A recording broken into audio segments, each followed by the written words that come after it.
Šių metų rugpjūčio mėnesį iniciatyvininkai pavadinimu Mūsų Klaipėda kreipėsi į Klaipėdos miesto savivaldybę, prašydami netvirtinti naujai parengto Klaipėdos miesto bendrojo plano keitimo, kuriame numatytas miškų kirtimas ir išorinio uosto statyba Baltijos jūroje. Tad šiandien žmonės rinkosi prie savivaldybės į piketą, kurį organizavo Lietuvos šeimų sąjūdis ir Girulių bendruomenė. Didžiulė grėsmė iškilo šventam dalykui, Girulių miškas, Miltinės miškas. Mes esame už progresą, bet jisai turi būti kaip ir tinkamas visiems Klaipėdos žmonėms.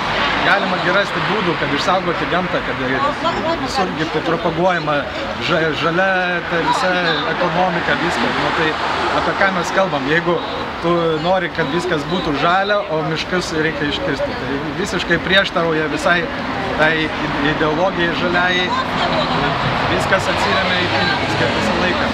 Yra įvairių būdų tos dalykus stabdyti ir teisiniam priemonėm, ir masiniais protestais. Tai žiūrėsim, kaip.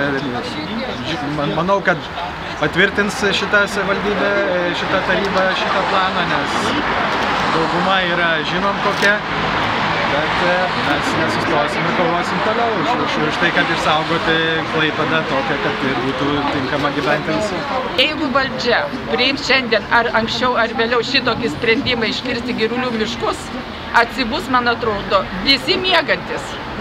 Nes Girulių miškas ir Melnragės miškai pajūris yra kažkas šventa klaipėdiečiams. Ant kiek korumpuota mūsų valdžia įvairiausiose sferose, tai čia tikrai labai milžiniškų pinigų tikrai neapsieita. Pasak organizatorių, šiame plane numatomi urbanistiniai sprendimai ir toliau blogins klaipėdiečių gyvenimo kokybę ir sveikatą. Įtariama, jog nemaža dalis Klaipėdos žvejų neteks darbo. Miestas taps dar didesnė uosto įkaitė ir Klaipėdoje nebus patrauklų gyventi. Jeigu bus planas patvirtintas, žmonės rankų nuleisti neketina.